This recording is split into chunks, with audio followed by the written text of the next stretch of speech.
Well, welcome to our first talk together during our fourth week. And we've been spending quite a bit of time talking about transformation and what are some of the preconditions for transformation and the outcomes of transformation. So as we continue to work on this topic today, let's remind ourselves that we spent quite a bit of time in our third week looking at how human energy is a powerful prerequisite for transformation. And that human energy can sometimes be envisioned as commitment, buy-in, investment. It's the participation of the people who are affected by change and transformation to participate in the transformation process. And we contrasted transformation that comes from a declaration from above as a power move or a technical expert's opinion, or simply the result of grassroots mobilization from a bottom-up partnership. And we said that instead of taking one of those models for initiating transformation in your DNP projects, we're together looking at ways to do it more holistically and more sustainably, more equitably, more justly, and in ways that have the power to have a ripple effect beyond just your DNP project, but to the unit or the organization or to society at large. And one of the key concepts that we've said is that we need the human energy, we need the participation, the contributing input of those who are most affected. So today we're going to talk about the process of transformation that follows from the principles for transformation. We talked about how we need preconditions for change to be sustained, and those need to be designed at the very beginning of the change process, not thought about afterwards, but actually incorporated in the design. And once we have those four principles in place, we begin to embark on the change process itself. So that's what we'll talk about in our time together today. And by doing so, looking at the process of change, we'll have a clearer roadmap of how to achieve sustained transformation. By way of review, in our previous week, we talked about how a particular community health center's problem of physicians and nurse practitioners not being able to reliably anticipate accurate vital signs or procedure setups, that problem was converted into an opportunity by harnessing a clinician's program design expertise with the medical director's approval for them to invest in quality improvement and the organizational buy-in for quality improvement by hiring a new clinical quality improvement director. So harnessing the problem with the clinician's skill, the political buy-in from administrators, and organizational objectives, this became a strategic opportunity for change. And we discussed how in that change process we used the principle of partnership and building the three-way partnership at that facility. And so the medical assistants as the bottom-up partners, the clinician, who was the program designer, was a technical outside-in partner, and top-down partners from the clinic's medical director and the medical officer of the entire organization worked together. And by bringing those three partners together, in the design process, the team was much more able to achieve forward momentum. So those four principles, we analyzed how they were at work in that community health center's change process. And now today we're going to add a new layer. We're going to look at the systematic process for change. And the first three steps of that process are building capacity. So once we have the preconditions for transformation in place, then we don't want to jump right to the intervention and right to implementation, but rather we need to build a purposefully structured team that has the capacity to engage in the change process. So let's look at each of these briefly from that same community health center. So as we look at building the innovation team, we talked last time about how the clinician tapped into stakeholders at multiple levels, from frontline managers at the clinic the clinic's medical director, the medical officer for the entire organization at some of the top levels. And then they tapped into the expertise of the medical assistants as frontline implementers and the physicians and nurse practitioners. So they looked at all three domains of the three-way partnership, but the ultimate team that was formed was primarily composed of the medical assistants and the clinician. That became the frontline transformation team. And what that team did is they began to look at evidence regarding the problem and the opportunity. So the internal evidence that was used that began this entire process was the experience of the medical assistants, nurse practitioners, and physicians.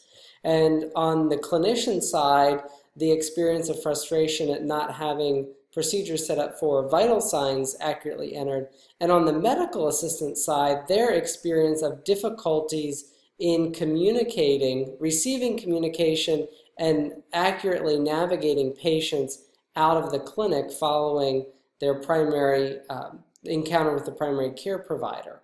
So those experiences came to the table as sources of evidence, and external evidence that was brought to bear on the problem-solving process was using the phenomenologic theory of seed scale, which is based on 100 years of evidence of sustained change. The team did not go to other sources of evidence like updated contemporary primary research manuscripts, for example, to find evidence about partnership and collaboration. They used this phenomenologic theory as a source of evidence. And once they looked at the evidence for sustained change, they looked at the practice evidence from members of the team, they began to create a vision for how to have a better future state. And as we said earlier, the better future state that was envisioned actually didn't come from the top down, didn't come from the nurse practitioners and physicians telling the medical assistants to more accurately measure vital signs or giving them sort of lectures about how to set up for procedures.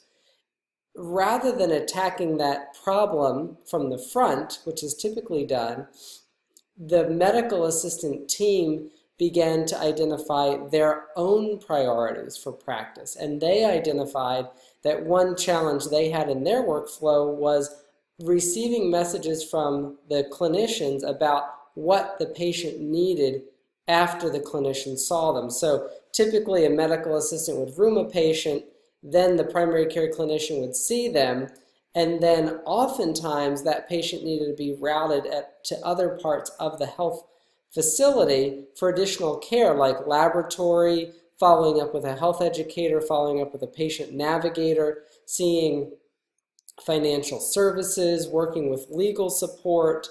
And so once the clinician finished with them, the medical assistant oftentimes didn't receive communication about where and how to direct the patient.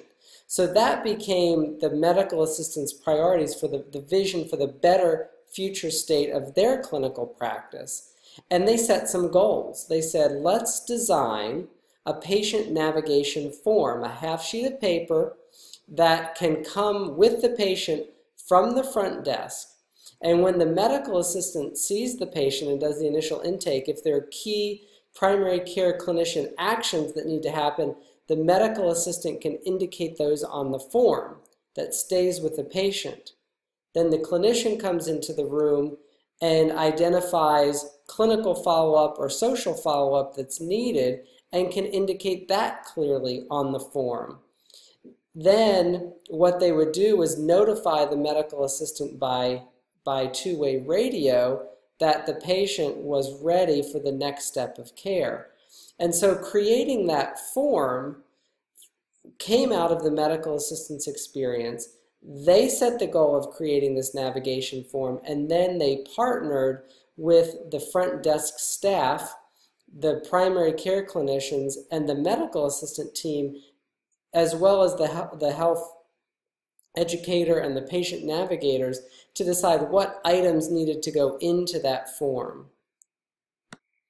Then, after they decided the content of the form, that program design clinician drafted an action form that was graphically based and borrowed on principles of low literacy education so that the form could be intuitive and easy to use and visually oriented. So the priorities that were determined by the medical assistants were to create a mechanism for post-primary care clinician communication. But the priorities of the physicians and the nurse practitioners in skill setup for procedures and accurate vital signs were actually deferred at this stage of the process.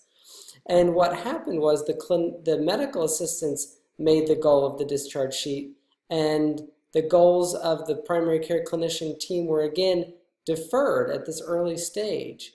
So what happened was they designed the form, they created a vision for action that used the participation and collaboration of all members of the team. So as we mentioned, they went to primary care clinician staff, medical assistants, front desks, patient navigator, health education, groups throughout the organization to look at the form, review it, give input. Then the medical assistant team set an implementation date, did brief pre-training on the form with the clinical staff at a monthly meeting, and then implemented it and began to gather rapid cycle input on the form's content from the clinicians and others using it so that it could be revised and improved. And after 1 week of implementation, they gathered that input and then redesigned a form that then was used for future rollout. So collectively, this clinician partnering with the medical assistants created the innovation team, worked on previous successes of the medical assistants and team, including the strong relationship that the medical assistant primary care clinicians had, and the skills that the clinician had in program design and tool design. Then they used the best practices from phenomenologic theory and the evidence from their existing clinical experience to create a vision for the medical assistant practice being improved. There were goals that came out of that, including the patient navigation sheet. It was designed, input was taken from various stakeholders in the action phase, so they implemented, revised it, and then did a final implementation and rollout. So collectively, I think what you're seeing here is that instead of the typical power broker, clinician, nurse practitioner coming down and stamping on the medical assistants, they worked to mobilize the energy of the medical assistants around the medical assistants' self-identified needs. And what happened in that process is the medical assistant's problem or challenge was addressed first. That mobilized the energy of the medical assistants to then work in collaboration with this clinician MA team and with the broader primary health care center to address future issues. So after they had success in implementing this patient navigation sheet, there began to be seeds of transformation in the medical assistance practice. But more broadly, you began now to have the buy-in and participation of the medical assistants working with the clinicians. So they achieved a small scale but substantive transformation in the flow of that clinic's practice. But it was done in a way that obtained the MA buy-in so that they could learn from that patient navigation sheet and then spread that success to other areas. So ultimately, the issues of procedure setup and vital signs accuracy were addressed, but only after the energy of the medical assistants was recruited. So that came in the form of later in-services. Thus, we used the model of sustained transformation as a case example to explain how using the process of change can catalyze long-term transformation.